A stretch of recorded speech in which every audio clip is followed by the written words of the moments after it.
आजची रेसिपी कारल्याची भाजी। त्याला घेतलंय कोथिंबीर, लसूण, मीठ, धने, लाल मिरची पावडर, हळद। सुकी मिरची टाकली तरी चालेल, लालवाली पण माझ्याकडे नाहीये। चिंच भिजवली थोडी। आपण वाटण वाटूया। आता वाटण वाटून घेतलंय, याच्यात कारल्यामध्ये भरूया।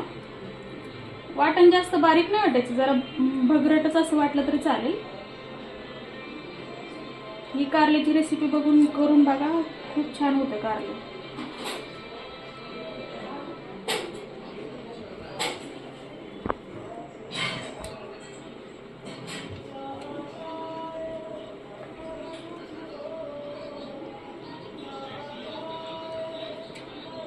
आता मी भाकरीच्या तव्यावरच कारलं बनवते, गरम आहे ना तवा। आता थोडा कढीपत्ता टाकते आणि नुसतं तेलामध्ये फ्राय करते।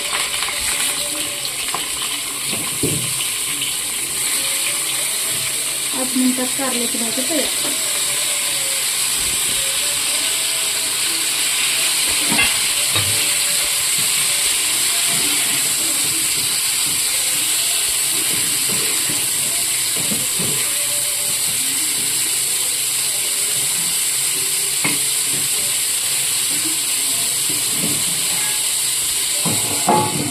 ही झाली आपली कारल्याची भाजी।